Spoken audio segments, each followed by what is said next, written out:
Boa noite. Como é que vocês estão? Calculo que vocês já devam ter visto que eu postei as notas, tá bom? Tem alguns alunos que entraram em contato comigo e são problemas mais pontuais. Já estou avisando aí que eu estou vendo ali cada caso e dou retorno para cada aluno por e-mail, tá? Quem tiver alguma questão em relação à matéria, eu já estou me organizando para poder dar retorno para alguns alunos. Eu deixei do estúdio a atividade hoje, de abrir aquela que eu tinha esquecido, alguns alunos acessaram e acabaram respondendo. É um número menor de alunos que responderam do que as demais, mas é isso, as coisas estão caminhando tranquilo, beleza? Eu vou hoje dar uma aula um pouco mais curta para vocês, eu vou até mais ou menos umas 10 horas. Eu estou aí com alguns procedimentos meus ainda que eu estou resolvendo, e por questão de problema de saúde na família, então eu estou com o meu tempo hoje, eu dei uma reduzida no tempo, então eu peço desculpas a vocês, hoje a gente vai ter uma aula mais compacta. Amanhã a gente trabalha um pouco melhor essas questões e desdobra um pouco mais elas, tá bom? Eu tenho uma apresentação de slide, um slide que eu já deixei para vocês, no seu ambiente de sala de aula, já está lá, né, para vocês poderem acessar, então vocês podem ter esse conteúdo também. Os livros que nós trabalhamos, os PDFs, as indicações, são as mesmas, a gente está só desdobrando eles, né? Tem um material que eu vou colocar essa semana para vocês com mais enfoque na questão da comunicação digital. Eu achei um texto muito bacana que trabalha um pouco essas questões que a gente discutiu na última aula e vai discutir um pouco hoje. Então, vai ser bacana para vocês, para a formação de vocês, tá bom? E eu vou trabalhar na aula de hoje. Eu até tenho aqui já o slide para a gente começar a nossa apresentação, que é sobre o mundo digital e suas mudanças no Brasil. A gente vai fazer um contexto, para entender um pouco essa mudança digital no Brasil, retomar um pouco a questão da internet, né, o papel que ela teve na formação brasileira. Então a gente vai discutir um pouquinho isso hoje. Hoje vocês vão perceber que eu estou um pouco mais, como estou passando em uma fase meio de resolver algumas questões, estou um pouco mais devagar nas minhas explicações, talvez não tão empolgado como vocês costumam me ver sempre nas aulas, tá? Mas calculo que ela seja uma aula legal também, tá bom? Qualquer dúvida aí vocês vão... Eu vou deixar um espaço no final para a gente conversar, caso vocês tenham dúvidas, tá? A gente possa discutir isso. A primeira coisa que eu queria comentar com vocês hoje é de que os últimos 30 anos da história da comunicação, eles têm mais fatos relevantes, efetivamente, do que os últimos 100 anos. A gente tem, nesses últimos 30 anos da história da comunicação, no mundo e no Brasil, algumas mudanças, algumas relevâncias que dão um sentido um pouco diferente ao que é comunicar, o ambiente de comunicação, aquilo que nós comentamos na última aula, né? O tempo, a referência do tempo, né? Tempo e espaço, que é uma coisa muito complexa na comunicação hoje. Como eu falei para vocês, inclusive tem no material de leitura de vocês, é muito difícil hoje você estabelecer uma compreensão histórica do que a gente está vivendo, porque essa compreensão histórica implicaria em você, que vive a história hoje, a gente está vivendo essa história, né? Eu brinquei com vocês, a minha idade pós-50, né? Então tem mais de 50 anos, 55 anos mais objetivamente, faz com que eu tenha vivido esses últimos 30 anos da história da comunicação de forma muito consciente. Eu estava vivendo isso, convivendo com os fatos e percebendo eles. Então isso pode ser bom, pode ser ruim, né? Por isso que na última aula eu quis fazer um resgate histórico muito usando o case, né, de algumas experiências que eu tive, de alguns fatos, para a gente poder trabalhar melhor o entendimento do que é a comunicação. E hoje eu queria começar a conversar com vocês sobre a questão desse mundo digital, como é que ele surgiu. A gente tem, vocês sabem disso, a internet é uma invenção do exército norte-americano, ficou muito tempo no leste norte-americano, como uma forma de comunicação de cientistas, técnicos. A intenção era criar uma rede de comunicação na internet, para que se tivesse uma comunicação entre vários pontos, sem que houvesse o que eles chamam de tronco de distribuição de informação, que é o que você tinha na época, desde o telégrafo, na época você tinha o telefone, e mesmo nas centrais de comunicação com rádio, ou mesmo com televisão, existe um centro gerador da comunicação. Então a internet permitiria que você tirasse qualquer um desses núcleos de comunicação, essas partes, né? Sei lá, a comunicação entre A, B, C, D e F. Se você tirasse um desses pontos, você não interromperia a comunicação. Então é uma forma de você ter uma comunicação constante e que ela poderia se deslocar, né? Ela pode se deslocar com uma eficiência muito grande, de forma muito rápida, de ponto a ponto, tempo real, que a gente chama hoje, né? E ela não poderia ser interrompida, ela não poderia ser cortada. O que nas guerras sempre foi muito importante, se você observar alguns conflitos militares, uma das buscas dos inimigos ao combater é romper o processo de comunicação entre as tropas, entre os núcleos de informação, os núcleos estratégicos de informação, para que você pudesse enfraquecer o inimigo. Nas guerras, a comunicação sempre foi muito importante, né? Desde as guerras mais tradicionais, né? A chamada guerra corpo a corpo, a guerra em que o soldado enfrenta o soldado, em que a comunicação por rádio, vamos pegar a Segunda Guerra Mundial, a Primeira Guerra Mundial, foi muito importante. Essa comunicação tinha alguns centros de propagação de informação. Se você pegar bombardeios, por exemplo, alemães, na Segunda Guerra Mundial, na Inglaterra, e mesmo os bombardeiros aliados na Europa, ocupada pelos alemães ou na própria Alemanha, um dos alvos desses núcleos de combate, um dos alvos dos bombardeios, era você acabar com os núcleos de informação, acabar com o centro de radiação de informação. O rádio foi muito importante para a comunicação de tropas, para a comunicação da população na Segunda Guerra Mundial. Se você pegar Churchill, que é um dos maiores personagens da Segunda Guerra Mundial, ele se comunicava com a população inglesa pelo rádio, que era importante, e se comunicava com as tropas também. E mesmo as comunicações mais secretas envolviam maneiras analógicas, né? Vocês lembram-se aí dos pombos na Primeira Guerra Mundial, mesmo no início da Segunda. Você se lembra dos mensageiros de comunicação. Você tinha tropas exclusivas de comunicação nas guerras que deslocavam blindados e carregavam transmissores, né, para você poder ter o deslocamento dessas tropas junto com a frente de batalha, dando as informações o mais rápido possível para os centros de comando, para que pudessem ter a capacidade de reorganizar as tropas, ter alguma ação mais estratégica, imediata, o mais rápido possível, porque era vital para o ganho da guerra. Quando você tem a internet surge com essa ideia, a busca de se criar um meio de comunicação mais eficiente que não pode ser interrompido. Claro que você tem que levar um contexto histórico aí, porque que a internet, né, sai de uma comunicação militar restrita por uma comunicação mundial aberta, né? O www. Né? Como é que você passa a ter uma leitura de páginas e endereços acessíveis ao mundo todo. Isso começa na Suíça, mas efetivamente o surgimento da internet é nos Estados Unidos. Quando você tem essa mudança, a gente tem que levar um pouco em consideração o que a gente chama de desmonte, o desaparecimento da figura do Estado como principal gestor da comunicação mundial. Né? Quando você tem a figura do poder militar, né, dentro do mundo da comunicação. O Estado sempre foi um elemento vital para a imposição do controle da comunicação, para o controle efetivo daquilo que estava sendo distribuído. E o Estado entra em decadência.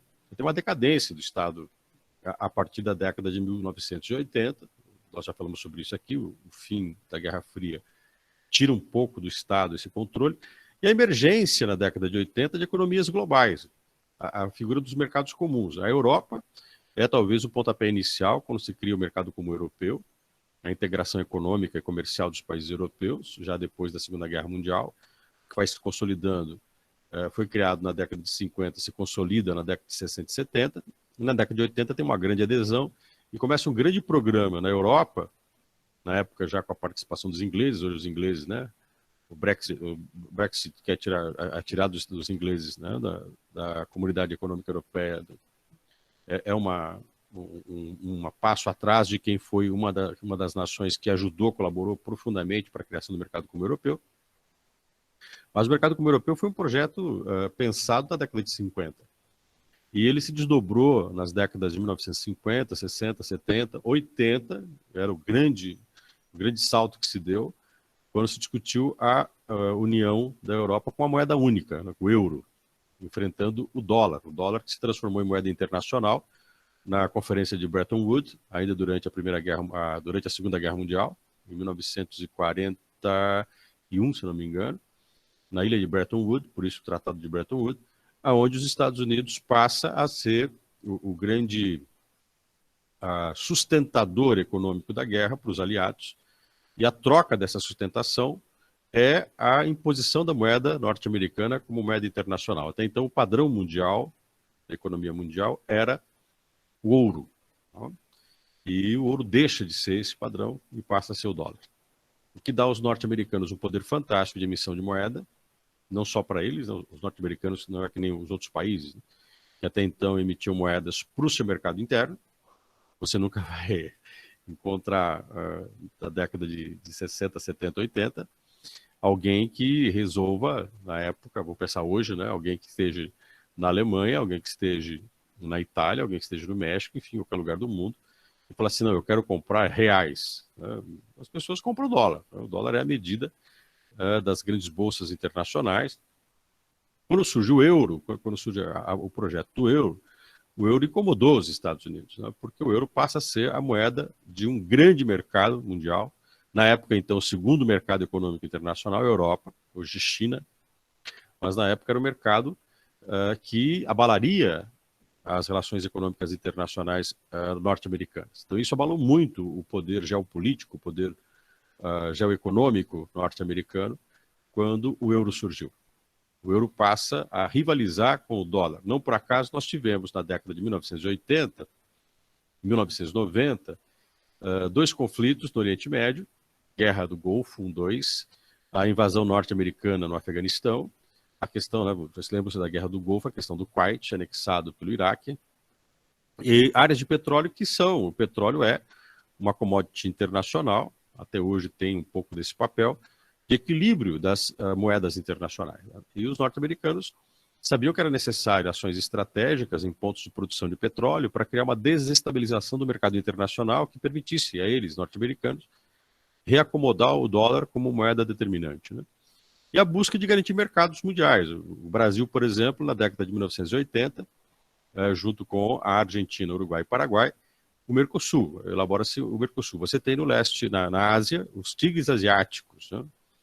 Do qual a grande questão era Japão, China, dois grandes rivais, chineses não ingressando nesse mercado, mas uma série de países asiáticos ingressam no mercado, na comunidade asiática, e dão saltos de modernização, de industrialização, que até hoje a gente sabe disso e percebe isso. Né?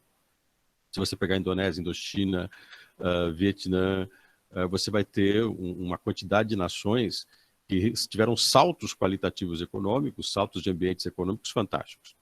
É o que o Ottaviani, é o que Hobsbawm, o que Herzberg, o que economistas mundiais que tratam a questão discutem como o surgimento das grandes metrópoles, alguns chamam de megalópolis. Né? Você vai ter uma concentração populacional urbana que se acelera muito no mundo. Né? No Brasil já tinha ocorrido, desde a década de 1970, um crescimento da população urbana muito grande, mas no mundo todo isso é um salto da década de 1980 e 1990. Tanto que o mundo, nesse século, no século XXI, saltou de uma população hoje, mais de 50% da população mundial está nas cidades. É um fato importante. E isso se dá porque você teve em continentes como o continente africano, continente asiático, que eram continentes tipicamente agrários, mesmo na América Latina, uma concentração urbana em larga escala.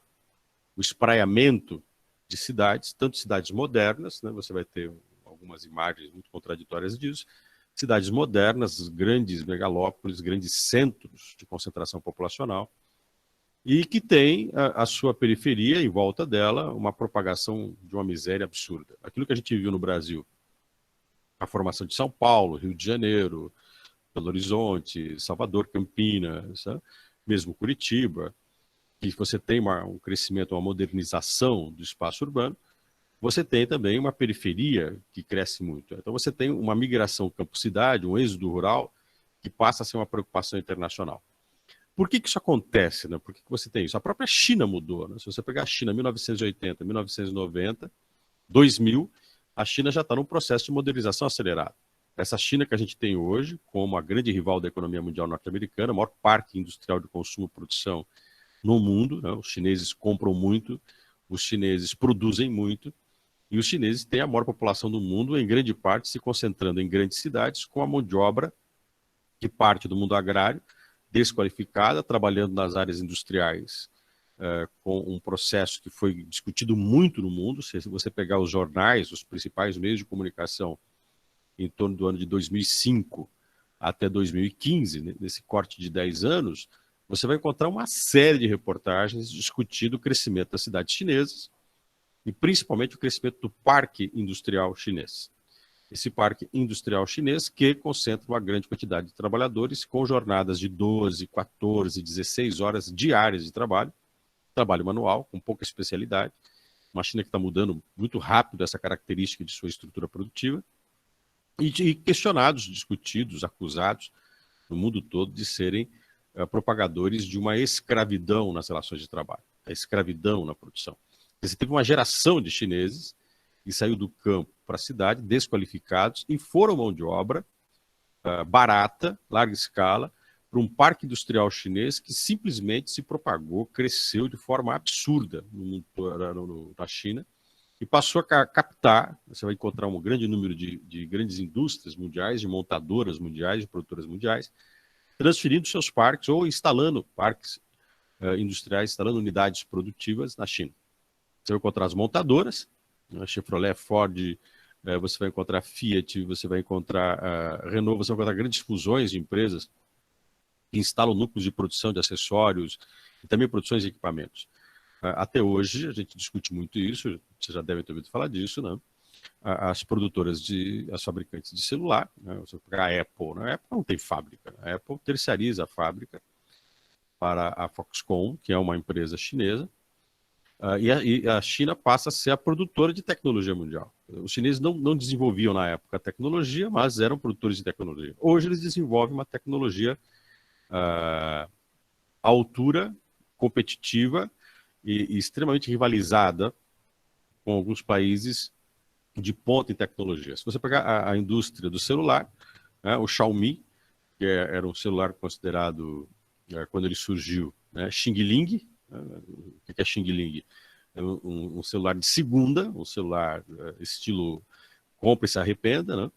Quando você falava de produtos chineses, você falava de produtos chineses de baixa qualidade, produtos chineses que eram tóxicos. Hoje você tem produtos chineses de competição pau a pau, competição com a rivalidade qualitativa com marcas de ponta. Hoje o Xiaomi é um celular de uso e de competitividade ganhando mercados, inclusive em cima da Samsung, né? Da própria Apple, compete com a Apple, que oferecem capacidade técnica, serviços, oferece comodidades para os seus consumidores, e esse tipo de produção foi desenvolvida nos últimos 5 anos, né? Então, o produto Xing Ling está acabando. Você tem hoje fábricas chinesas de automóveis. No Brasil cresceu muito algumas marcas, né? A Chery, por exemplo, que fabrica automóveis à altura da tecnologia de grandes fabricantes. Então você tem uma mudança muito grande do quadro produtivo econômico, a partir da década de 1980 e 90. Os mercados comuns permitiram o fluxo rápido de unidades produtivas, da instalação de grandes redes de produção mundial, é o que a gente chama de fábrica mundial, né? A fábrica de produção em cadeia, onde você terceiriza produções. A Nike passou a terceirizar, a Adidas passou a terceirizar, a Apple passou a terceirizar, a Samsung passou a terceirizar, as grandes marcas de automóveis também. Nós tivemos uma crise da indústria automobilística norte-americana no início dos anos 2000, final do século XX, início dos anos 2000, 1995, 2010, que se recuperou agora, mas se recuperou às custas de um grande subsídio do governo norte-americano, que se gerou um desemprego naquela que era a cidade norte-americana, que era a sede da grande indústria automobilística, que era Detroit. Então, Detroit virou quase uma cidade fantasma. E foi o berço de grandes marcas, como Ford e General Motors, né? Então você tinha as grandes marcas sobreviviam, claro que a Ford e a GM não desapareceram, as suas matrizes, né, não tinham mais a necessidade de ter um parque industrial e terceirizaram ou deslocaram parques industriais para várias partes do mundo. O Brasil, por exemplo, viveu isso. Quando você teve a transferência de grandes montadoras como a Ford, a Volkswagen, se instalaram no Brasil, nos anos 50, 60 principalmente, houve um crescimento muito grande. Elas começaram como montadoras, né? A maior parte das peças vinham da Europa, onde era o centro produtor, ou dos Estados Unidos. E aqui você tinha a montagem dos automóveis, a montagem dos veículos. Essa produção e essa montagem desses veículos implicava de que você não tinha redes de produção no Brasil para as peças dos automóveis. Depois não. Na década de 1960, 1970, o Brasil passa a fabricar os motores dos carros, as peças dos carros são fabricadas aqui. Então o Brasil passou a ter um parque industrial grande, São Caetano, São Bernardo, Santo André, o ABC paulista, como a gente fala, virou um grande parque industrial das montadoras. Então era uma coisa assim imensa, em larga escala, produzindo automóveis. E hoje você vê o Brasil voltando, em alguns casos, a ser uma montadora. Você tem, no Brasil, alguns componentes dos automóveis são trazidos de fora. Então essa cadeia foi permitida graças à rede de produção mundial, essa cadeia internacional de produção. E o que permitiu essa cadeia? Esses mercados comuns? A ruptura de fronteiras. A facilitação de circulação de capital, de dinheiro, de moeda, mas não a moeda em espécie, a moeda digital, a moeda que você hoje tem, né, a sua conta bancária no seu smartphone, onde você vê a quantidade de dinheiro que você tem no banco, você faz pagamentos, faz transferências, sem que o dinheiro físico saia do lugar ou ele tenha que existir. Né? Isso gera uma economia para os bancos, essas operações em dinheiro, sem que exista o dinheiro real, isso gerou uma economia para os bancos de 70%. Isso levou a fechamentos de agências bancárias. Mas, ao mesmo tempo, uma cadeia de comunicação muito rápida, de investimentos, volumes de capital financeiro, transferências, aportes de recursos, potencial de consumo. Vamos pensar que, fazendo um paralelo com a nossa vida comum, a gente recebia em cheque, quando eu comecei a trabalhar na minha vida, eu tinha um cheque de pagamento, todo dia, quinto dia útil do mês, eu pegava o meu cheque do meu pagamento, eu tinha que ir ao banco, ou descontar o cheque, ou depositar na minha conta no banco. Então isso requeria um certo tempo, que demorava um tempo de compensação, né? Porque o banco tinha que fazer efetivamente uma transferência de valor físico. E isso implicava numa quantidade de gente entre a emissão do meu cheque, até o depósito na conta e até a transferência efetiva do capital na minha conta. Grande parte dos meus pagamentos eram feitos em dinheiro. Eu não tinha cartão de débito, cartão de crédito. Então eu fazia como? Eu tinha que pegar o dinheiro e ir atrás do pagar. Se eu fosse pagar uma conta de luz, de água, telefone, eu tinha que ir ao banco fazer o pagamento. Aquelas filas enormes. Então isso explicava em gente. Eu precisava ter gente. Gente para emitir o talão de cheque, gente para fazer transferência, gente para fazer toda a contabilização de cada conta corrente que as pessoas tinham no banco. Eu precisava de gente para me atender na agência, eu precisava de um caixa que atendia filas enormes. Então você tinha bancos que tinham espaços, prédios enormes com uma grande quantidade de pessoas. E essa grande quantidade de pessoas para atender um volume determinado de clientes que era bem menor do que hoje. Né? Algumas agências bancárias que você tinha lá atendendo 2.000, 3.000 clientes, e para atender todos esses clientes, 3.000 clientes, a agência tinha que ter 300, 400 funcionários. Hoje, uma agência bancária com 20 funcionários, ela atende quase 100 mil, 200 mil funcionários. Boa parte dos serviços que eram feitos por pessoas, emissão de extratos, pagamento de contas, emissão de talão de cheque, hoje isso é feito, pelos caixas, pelas máquinas, pelo processo de informatização, pelo dinheiro de plástico. Né? Então, tudo isso, e agora veio o Pix aí, então, tudo isso mudou muito as relações de consumo, as relações de produção, né? e aumentou, às vezes diminuiu o número de papel, né? A gente deve brincar um pouco isso com a imprensa, né? Os jornais eram jornais físicos, né? Então, você tinha que comprar jornal na banca, as bancas de revistas eram bancas de revistas e jornais, cheias de papel. E você tinha na sua casa um acúmulo de papel. Você ia usar alguma coisa para poder escrever uma carta, você tinha que ter papel. Ou a máquina de datilografia, que precisava de papel e carbono. Então você precisava, tudo que você precisava fazer era analógico, era físico. Quando você tem o advento de uma internet que começa a ganhar força, ganhar espaço, e a ocupar esses espaços e essas relações, permitir uma comunicação em cadeia mais eficiente, e você permite também transações econômicas de forma mais eficiente, isso simplesmente multiplicou o capital disponível, o capital líquido, em 300% num prazo de 15 anos, 20 anos. Que chama de capital líquido, né? Quando você faz uma transferência de milhões de dólares de uma aplicação financeira para outra, quando você tem o fechamento da Bolsa de Tóquio e a abertura da bolsa da Ibovespa, por exemplo, né? Quando você tem a abertura da Nasdaq e o fechamento da Bolsa de Frankfurt, ou a abertura da Bolsa de Frankfurt, eu posso fazer uma transferência de capital no final da aplicação do dia e movimentar esse mesmo dinheiro em outro país onde a Bolsa está funcionando. Quer dizer, eu posso ser um aplicador financeiro, eu posso ser um manipulador de dinheiro, em que eu passe 24 horas por dia sentado na frente de um computador, fazendo transações financeiras de milhões de dólares e deslocando, sem deslocar fisicamente, uma grande quantidade de capital. Eu posso criar um aporte nos sistemas de crédito, nas compras de consumo, em que eu facilito o deslocamento de dinheiro para o consumidor e para poder aquecer determinados mercados em questões de horas. Então você tem, se eu pegar agora, por exemplo, a ajuda emergencial do governo. Né? Imagina se essa ajuda emergencial do governo fosse na década de 1960 ou na década de 1970. Né? Haja dinheiro físico, haja agência e funcionários para você poder garantir que a quantidade de pessoas que você tem hoje receba esses R$300.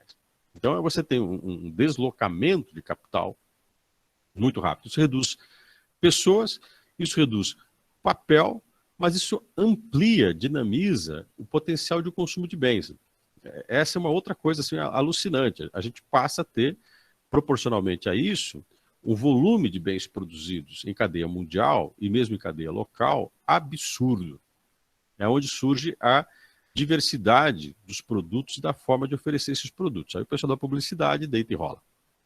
Quando você tem na década de 1980, 1990, e a partir daí isso é uma crescente, em mais de 100% a cada ano, do mecanismo de publicidade, de particularização e produtos e da gama de bens ofertados, né? tanto serviços como produtos, como bens físicos, para um grande número de consumidores. E os bens, eles passam a trabalhar com a ideia do descarte. Né? Você começa a trabalhar com a ideia do consumidor permanente. A grande ideia é produzir o máximo de coisas em grande escala para as mesmas pessoas. A comunicação, ela tem um papel vital para que você possa multiplicar esses bens e multiplicar o potencial de consumo desses bens. Processo de transferência, controle de produção. Você pegar controle de produção, então, é outra coisa incrível. Né? As montadoras, que vão incorporando tecnologia, informatização e comunicação, os robôs nas linhas de montagem, que eram considerados os grandes monstros da década de 1990, 2000, a gama de desemprego que eles iriam gerar, e geraram mesmo. Né? Se você pegar os bancos também, a grande quantidade de pessoas foram demitidas dos bancos, é um absurdo. Essa quantidade de gente, essa massa humana que fazia uma pressão política muito grande, fazia uma pressão cotidiana muito grande em movimentos sociais, você pegar a greve dos bancários na década de 1980, era um absurdo, né? Eram milhares de pessoas nas ruas, os bancários, que tinham um volume de seres humanos que trabalhavam nos bancos muito grande. Hoje, uma greve de bancários é uma tenda numa praça com uma dezena de pessoas reivindicando um aumento salarial sem grande percepção coletiva. O banco está cada vez mais na vida das pessoas, as instituições financeiras se multiplicam na vida das pessoas, mas os bancos não são mais pessoas. Né? Os bancos estão na vida das pessoas, mas o banco não é sentido como uma produção humana. Né? O banco é um contato tecnológico, com uma estética fantástica, uma capacidade de comunicação absurda. O próprio marketing produzido pelos bancos, ele se particularizou. As mensagens dos bancos, que antes eram mensagens coletivas para um grande número de corretores, você tinha que agregar esses corretores, esses clientes fisicamente. Hoje você trabalha com a ideia de particularização da oferta, né, do banco e com o potencial de consumo particularizado de cada indivíduo. Eu tenho... Professor, Oi. nessa coisa que você falou dos bancos, a gente também vê muito assim em propaganda de televisão e tal, que os bancos que eles têm aplicativos, eles colocam inteligência artificial, não é nem uma pessoa te atendendo, é inteligência artificial em tudo. Sim, você tem uma inteligência artificial mais eficiente que as pessoas. Né? Se você parar para pensar o que os bancos podem fazer no monitoramento da clientela, o banco pode criar um dado estatístico rápido, processado rapidamente. E isso, uma vez eu fui visitar o sistema Sicredi, que tem a sede em Porto Alegre. Nós fomos lá visitar o Sistema Sicredi. Eu fiz uma reportagem na época sobre isso, eu queria entender um pouco mais essa questão dos grandes bancos, mas os grandes bancos não abriram as portas tão facilmente. Aí eu fui convidado para uma excursão para o Sistema Sicredi, para conhecer o sistema operacional do Sicredi, que, veja, não é um grande banco. Tá? Hoje, os bancos cooperativos não têm sequer 5% do mercado. Estão crescendo, estão aumentando, mas os bancos cooperativos ainda são muito pequenos. E a gente foi visitar a central de informação dos bancos, que é uma coisa assim, vou explicar para vocês. É um prédio de, se não me engano, 8 ou 10 andares. Existiam 2 andares enormes, um deles só com uma central de informatização, não é um grande computador, mas é um sistema de informatização enorme, complexo, que a gente não pôde entrar. E nós pudemos entrar numa sala que tinha ali, chutando alto, né, exagerando no número de pessoas, umas 80 pessoas trabalhando. Essas pessoas trabalhavam com painéis, grandes televisores, painéis de parede em tempo real, que mapeava todas as agências dos bancos, todas as operações feitas em tempo real, todos os volumes de capital circulando de agência por agência, todo o consumo dos clientes em cartões de débito e crédito feitos em operações em tempo real, e eles conseguiam dar um diagnóstico preciso, a cada momento que você quisesse, da proporção de entrada e saída de capital no banco, dos processos de investimento que o banco tinha, e aonde que estavam os recursos se deslocando, e uma coisa maluca, colorido, os mapas, claro, né, que o pessoal da TI entendia muito bem isso, né, mas eles conseguiam ter esse monitoramento ao ponto de qualquer cliente que ligasse para pedir crédito, qualquer cliente que ligasse para falar sobre a perda de um cartão, qualquer cliente que precisasse de qualquer coisa financeiramente do banco, ele era atendido de forma precisa por um robô. Quer dizer, a máquina já tinha equacionado todas as possibilidades de resposta para todos os clientes, porque tudo que era possível ser feito por um cliente era previsível por aquela estrutura financeira. E aquilo, há 30 anos atrás, era feito por pessoas. Né? Há uma geração atrás, eram seres humanos que jamais conseguiriam ter aqueles dados de forma tão precisa, tão rápida, fazer um levantamento daquele que sairia num relatório, que se fosse impresso, claro, né, daria um livro, mas efetivamente não precisava, que estava lá nos bancos de dados, aquilo demoraria pelo menos um ano de trabalho árduo de centenas de pessoas especialistas, trabalhando com números e calculadoras, com lápis, e fazendo os cálculos necessários para poder gerar um relatório que não seria preciso 100%. Ali você tinha 100% de precisão de tudo que era feito. A pergunta da Valentina é muito legal, porque você pode também trabalhar isso com montadoras de automóveis. As montadoras tinham perdas de materiais, as montadoras tinham produção e venda, né? A relação entre o que está na prateleira do mercado e o que a fábrica está produzindo. Como é que eu posso produzir na proporção que o mercado consome e como é que eu posso ter uma leitura do mercado para não produzir mais aquilo que o mercado não quer? Há 30 anos atrás eu não tinha isso, eu tinha perdas, às vezes, de uma produção de um produto lançado no mercado, que eu tinha que lançar um certo volume, prevendo que o produto poderia se dar bem ou se dar mal. Se desse mal, eu teria perdas, porque eu produzia mais do que iria ser consumido. E se fosse produzir um produto de sucesso, lançasse um produto de sucesso no mercado, eu poderia passar um tempo com a falta do produto, perder de vender, porque não tinha calculado, não tinha como calcular, não tinha precisão de quantas pessoas iam consumir.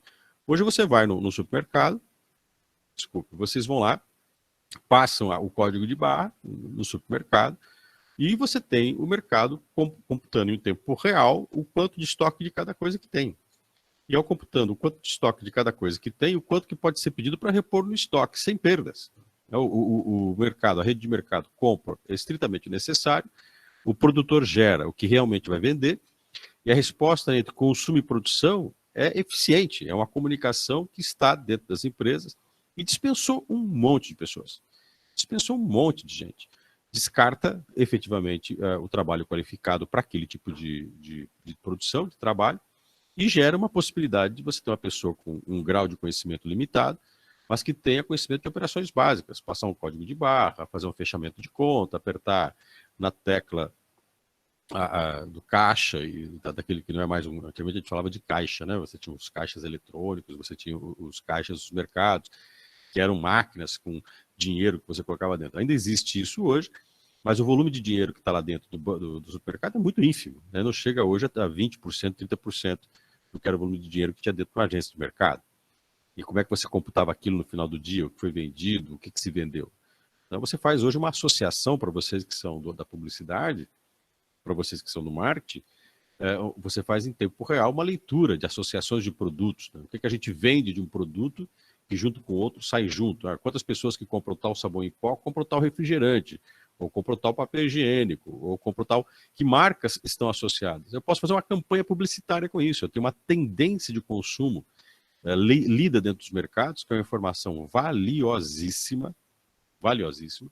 Eu tenho uma leitura em tempo real do que é consumido com o quê e quem consome. E eu tenho uma leitura feita de hora em hora, dia a dia, semana a semana, mês a mês. Então eu posso fazer um diagnóstico de comportamento de consumo, posso criar uma estratégia dentro do supermercado de disposição de produtos, posso fazer associações de consumo de produtos A com produtos B, promovendo inclusive alguns tipos de vendas casadas.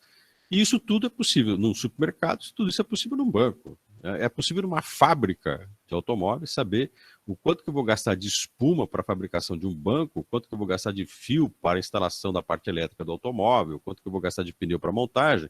E os meus fornecedores são lidos em tempo real. Quer dizer, esse mundo da informatização, ele cria uma economia de produção fantástica para as grandes redes integradas com essa capacidade.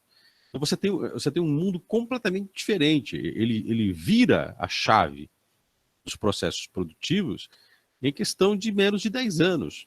E isso a gente está vivendo até hoje. Então, quando você falou, Valentina, de que você hoje conversa, né, com a Bia, né, se não me engano, é do Bradesco, né? Quando você conversa com a Malu, do Magazine Luiza, né, quando você conversa com o dispositivo, e o dispositivo mostra mais eficiência que o ser humano, é porque os seres humanos são tão previsíveis, que o dispositivo pode ler o ser humano com muito mais eficiência que uma outra pessoa que não tem esse potencial de previsibilidade. Para mim, treinar alguém com todas as variáveis que teria o consumidor e suas carências, eu demoraria muito tempo a preparar uma pessoa dessa. Eu teria que ser uma pessoa muito eficiente, muito competente. E o custo dessa mão de obra seria muito caro. Hoje isso está transferido para o meio eletrônico. A gente chama na economia de inteligência produtiva. A inteligência hoje é uma máquina. A inteligência produtiva, em alguns momentos, ela é uma máquina que gera um potencial muito maior que qualquer ser humano. Então, por isso que você cria um tempo de relação, de comunicação mais intenso. Se você pegar, você pode a qualquer hora do dia acessar alguns sites, fazer compras. Você pode associar o mundo a teu tempo, e o tempo do mundo é o tempo de consumo a todo tempo. Eu passo a ter menos papel, em alguns momentos, passo a ter mais consumo, mas eu tenho mais descarte. Eu estou descartando cada vez mais coisas, né? Porque o tempo de vida dos produtos podem ser calculados dessa forma também. A gente começa a querer mudar de consumo, e a gente começa a querer desgostar do que consome, e a gente pode fazer do consumo um ritual permanente, aquilo que a gente comentou sobre a sociedade de consumo.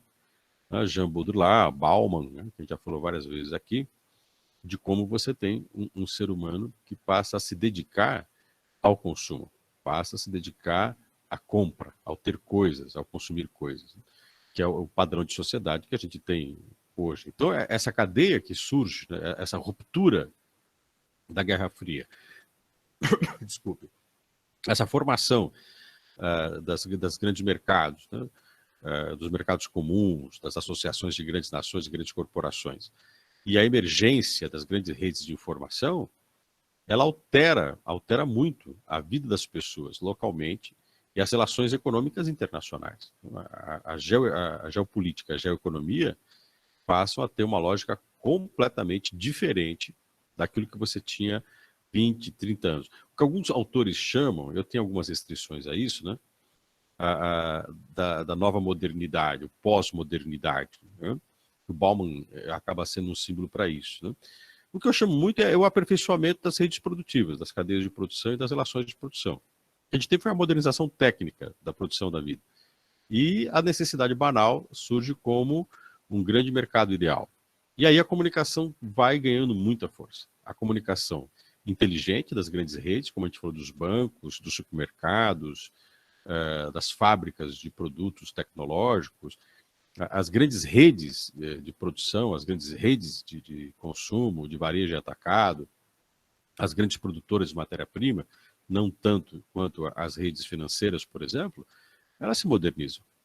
Elas ficam extremamente sofisticadas, né? Elas geram um potencial fantástico de produção, de movimento econômico.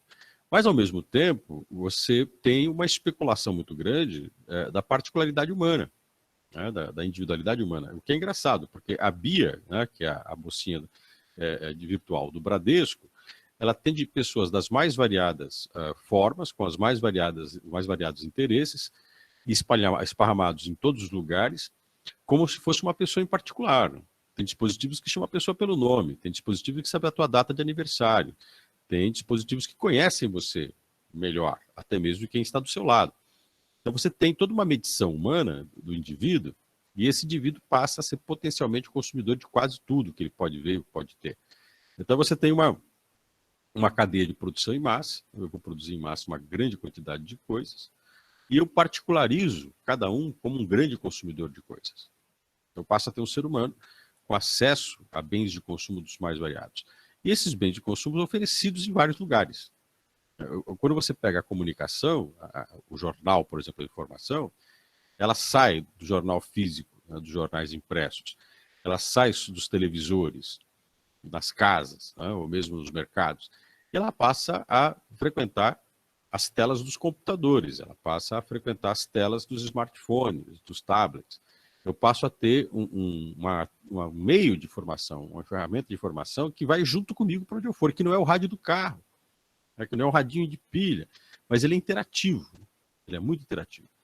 E ele está comigo o tempo todo, ele fica personalizado comigo. Né? Hoje eu tenho, né, porque os podcasts estão crescendo muito, é porque eu posso criar uma cadeia de informações que me interessa, eu posso criar uma cadeia de assuntos que me interessam, fazer toda uma ordenação de coisas que me interessam, como as TVs a cabo, como agora as assinaturas, Netflix, por exemplo, Amazon Prime, eu posso criar toda uma degustação, né, de música, por exemplo, Spotify, eu posso criar toda uma cadeia de produtos oferecidos para uma pessoa e criar para ela uma satisfação individual dentro de uma plataforma de milhares de pessoas envolvidas. Então, veja, a comunicação e a tecnologia permite isso, né? O que a gente chama de TCI, né? Tecnologia de Comunicação e Informação. E isso vai crescer muito a partir da década de 1980, 1990. E isso tudo vai exaltando essa particularidade. Então, essa comunicação ela fica mais personificada, mas mais massificada. Né? Ela atinge mais pessoas, só que ela atinge as pessoas das suas particularidades, atinge as pessoas nos seus ambientes locais, no seu mundo. Quer dizer, aquela questão que eu estava comentando na semana passada. Né? Existe um tempo das coisas, que é o meu tempo pessoal e o tempo do mundo, e existe também, além desse tempo, o espaço onde isso acontece, que é o meu espaço e o espaço do mundo, que às vezes são meio descompensados. A minha preocupação individual, ela parece estar desconectada das preocupações mundiais, mas ao mesmo tempo os grandes temas mundiais perpassam a minha vida particular desde que eu esteja querendo acessar aquilo ou não. Você pode ter pessoas que não se interessam por determinados temas, abrem mão desses temas, não estão interessados nesses, mas estão interessados em outros temas, que tem um grupo grande de pessoas interessadas.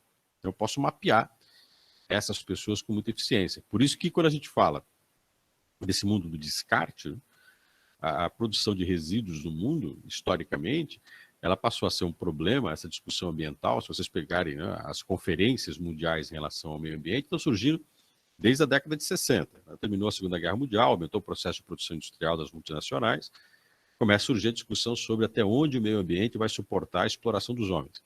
Na década de 70, 80, você vai ter o encontro de Estocolmo, depois Tóquio, aí você vai tendo uma série de fatos que são denunciados, a questão dos poluentes, da contaminação e a preocupação do impacto ambiental. Essa preocupação se dá porque a gente começa a ter uma percepção do volume de resíduos que a gente produz. Não sei se vocês moram em apartamento ou casa.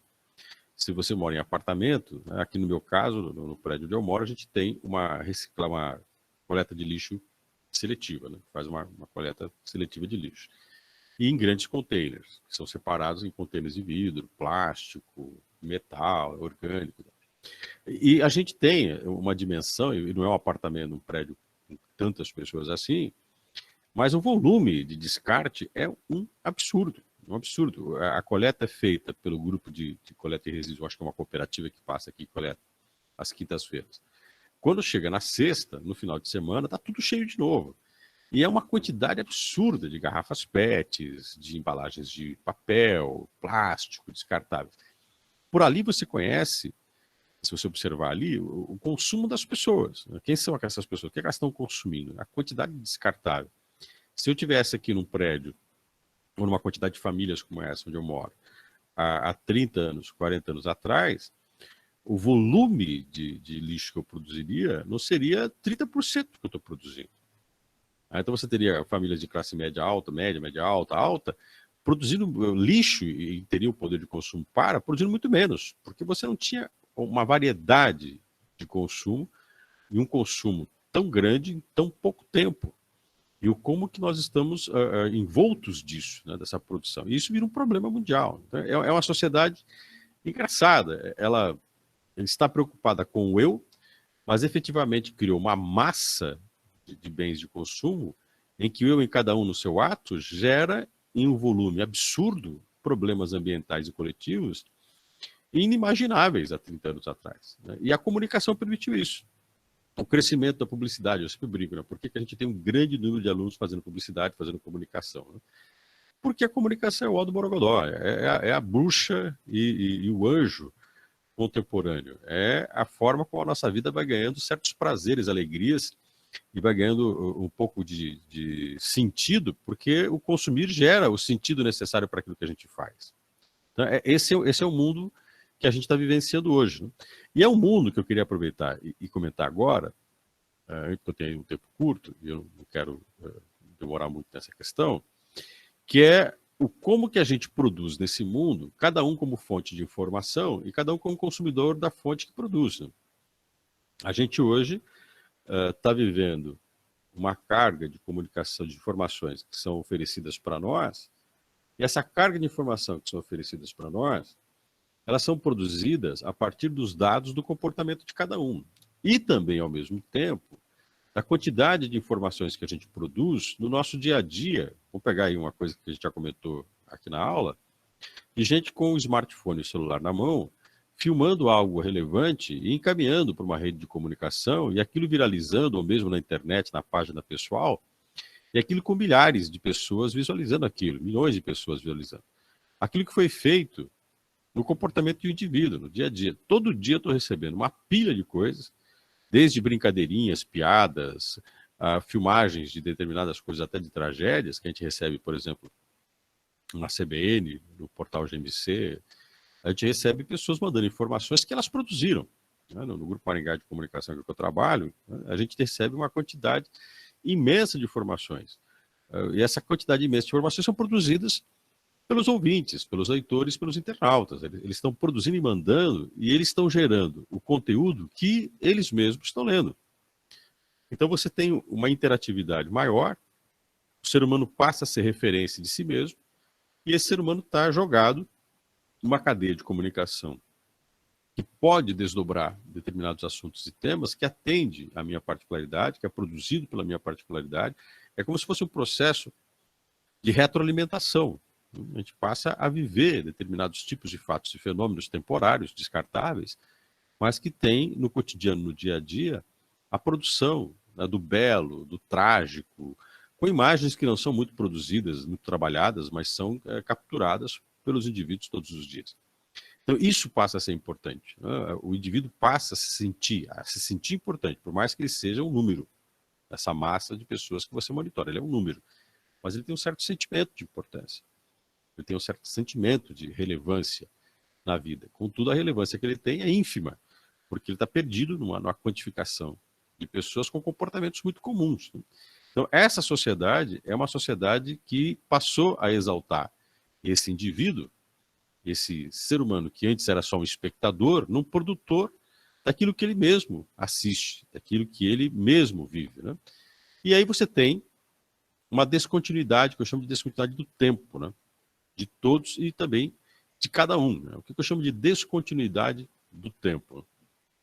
Aquilo que antes era a preocupação de todos juntos, agora é a preocupação de cada um no seu tempo. Né? E você cria uma ruptura da relação que a gente tem de compromisso de ambiente com as outras pessoas. Como é que a gente pode trabalhar isso para ficar mais fácil de vocês entenderem? Antes, quando eu precisava fazer alguma coisa, eu tinha que ir a esse local fazer. Se eu tivesse que fazer uma transferência bancária, eu teria que ir ao banco. Se eu quisesse comprar um remédio, eu teria que ir à farmácia. Se eu quisesse comprar um sapato, ou quisesse vestir, comprar uma roupa, eu teria que ir ao lugar onde isso era oferecido. A mesma coisa que a informação. Eu teria que ir ao local onde a informação era vendida, na espécie de jornal, revista. Eu teria que estar à frente do aparelho de televisão ou ir ao rádio.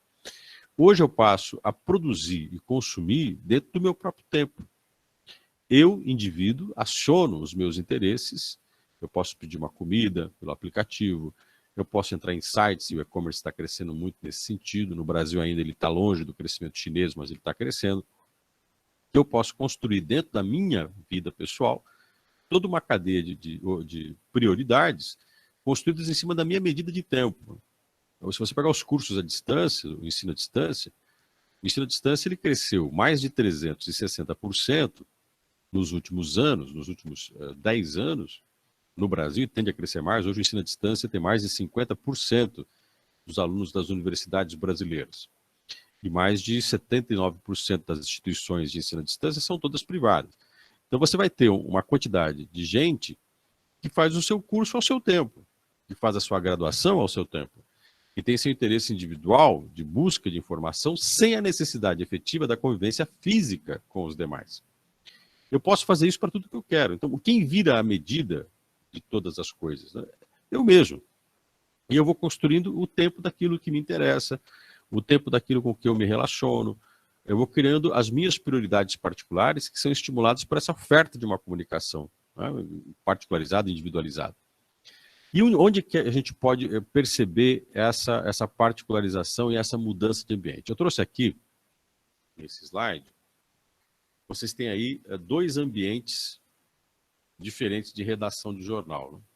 Uma redação de jornal dos anos 50, final dos anos 50 início dos anos 60, e uma redação de jornal moderna, contemporânea. Tá? Primeiro, qual é a grande diferença dessas redações? Né? Efetivamente, nesses dois mundos de redações, o primeiro era a balbúrdia. Você tem, inclusive, uma descrição que já virou livro, de como que era as redações dos anos 50, né, dos anos 60 e dos anos 70. Era um monte de gente datilografando, um monte de gente fumando, um monte de gente produzindo papel para todo lado, um monte de gente, ao mesmo tempo, no telefone, um monte de gente conversando, e esse monte de gente fazendo isso foi criando uma convivência humana de produção da informação, em que a informação era literalmente o calor dos seres humanos naquele momento discutindo, debatendo a informação. Hoje o que você tem nas redações é um silêncio, né? E o barulho que você tem é do ar-condicionado. E o contato que você tem é o contato particular do indivíduo com um monte de gente por uma cadeia de informação desconectado de quem está ao lado. Quer dizer, você não tem mais a necessidade da construção humana da informação no espaço onde você está. Veja que coisa engraçada, o tempo de produção da informação mudou. O espaço de produção da informação mudou. E a qualificação do ser humano mudou. Onde já se viu você apresentar na década de 60, 70 e 80 um jornal como o Jornal Nacional mostrando no fundo a redação. Seria impossível, porque a redação faria tanto barulho que ninguém escutaria o jornal. Além do que a redação seria uma balbúrdia humana. Hoje você tem telejornais que são produzidos com a redação no fundo, inclusive como parte estética da produção, para você gerar uma certa ideia de produção em tempo real. O que você não tinha no jornal de 30 anos atrás, nas redações dos jornais, dos meios de comunicação de 30 anos atrás, era informação em tempo real. O que você tinha era um bando de gente construindo uma informação que passou um tempo para ser produzida. Ela teve um tempo para ser construída. E era uma comunicação com informações muito limitadas de tempo e espaço. Quer dizer, com quem que eu entrava em contato há 30 anos atrás para produzir uma informação internacional? Um correspondente internacional, com fontes muito pouco variáveis. Hoje eu posso fazer uma leitura de uma informação internacional em tempo real, de algo que aconteceu em outro país, a milhares de quilômetros de distância, com uma precisão fantástica. A coisa aconteceu há 20 minutos atrás e já está postada, até menos que isso, 5 minutos atrás já está postado no jornal do outro lado do país ou do outro lado do mundo. Eu posso acompanhar uma tragédia como foi as Torres Gêmeas no 11 de setembro. Quer dizer, o mundo virou uma cadeia de produção em larga escala, que integra lugares distantes, mas ao mesmo tempo gera preocupações com coisas do cotidiano, que é aquela informação que cada um produz com o seu telefonezinho na mão. Né? E aí eu queria fechar essa nossa conversa mostrando alguns números importantes em relação a isso. Depois eu vou trabalhar mais esses dados, a gente tem mais dados para trabalhar, né? Hoje você tem no Brasil 126 milhões e 900 mil brasileiros que estão conectados à internet. E o Brasil não é o país com maior volume, é os Estados Unidos, a China depois, os chineses já estiveram atrás da gente. Mas é um volume absurdo de gente conectada hoje. E o que é mais interessante nessa conexão é que ela é maior nas pessoas com mais renda, tanto é que 97% hoje das pessoas que estão conectadas, elas estão conectadas no celular no Brasil. Elas estão conectadas no smartphone, no dispositivo móvel. E 48% dos que estão conectados, tá, são as populações mais pobres.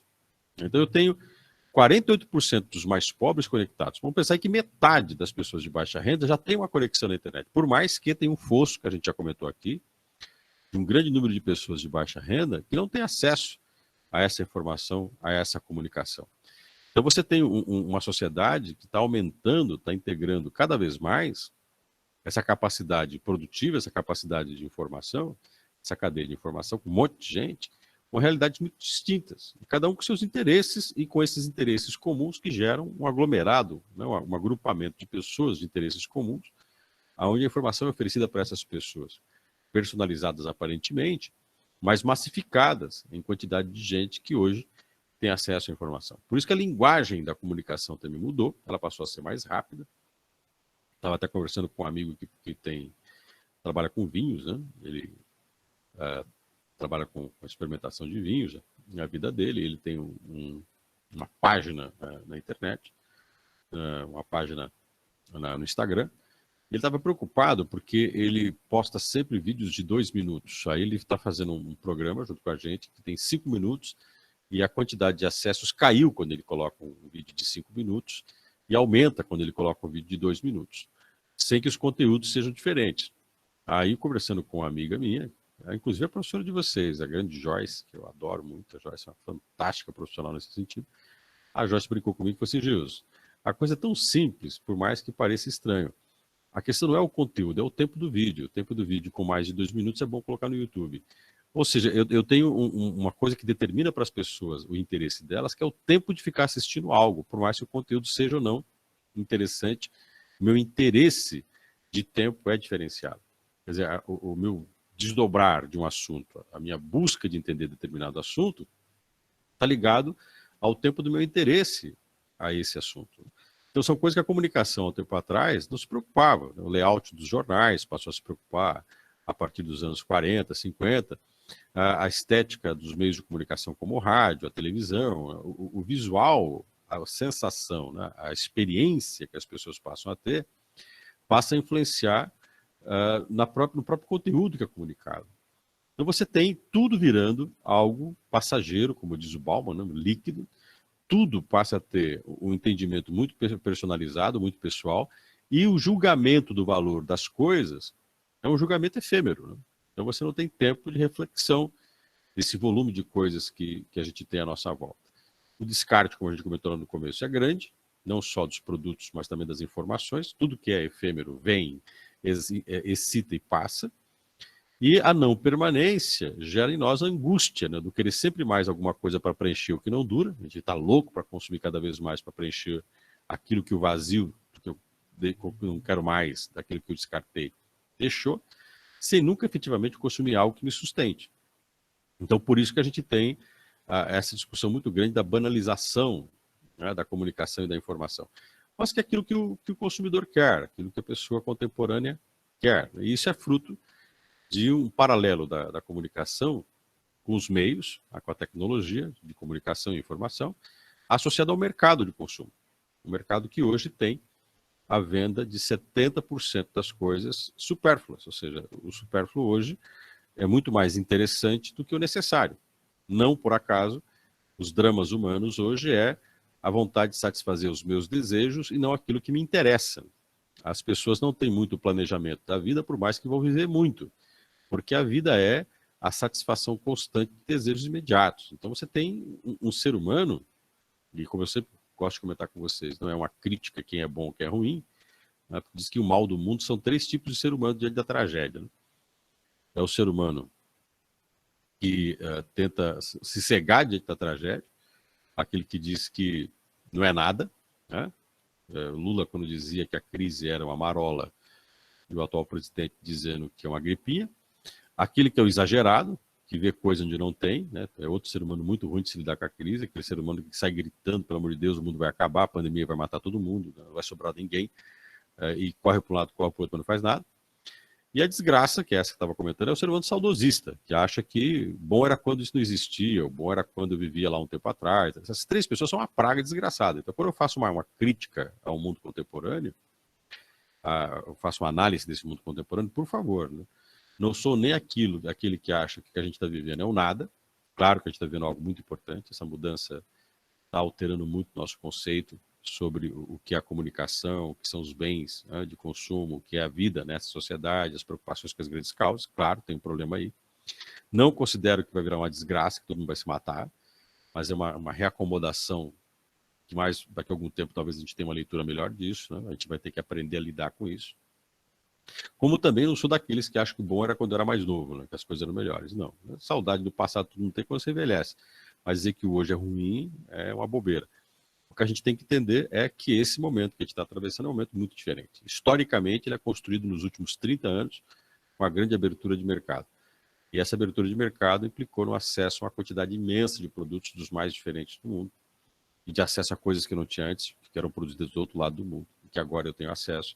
Então, eu tenho uma mudança da cadeia de bens ofertados, de bens produzidos, essa quantidade imensa de bens produzidos, que está disponível a cada um, né, em grande quantidade, e com um certo discurso personalista. Que é uma questão que a gente vai trabalhar mais para frente, quando a gente vai falar um pouquinho sobre a mudança da propaganda no Brasil, né, também no mundo, a partir da década de 1980 para os anos 2000. Né? Vou fechar comentando sobre a última grande campanha eleitoral na televisão, que eu achei fantástica, que marcou muito, foi em 1989, a eleição presidencial, quando nós tivemos a disputa pela presidência da República e no segundo turno, dois candidatos à presidência, Fernando Collor e Lula, disputaram a presidência em 1989. Foi um show de marketing as duas campanhas presidenciais, onde o marketing passou a ser vital para a determinação do sucesso ou insucesso das campanhas. Hoje, boa parte dessa estratégia está no ambiente online, está no mundo da internet. Mas essa é uma discussão que a gente vai ter na nossa próxima aula.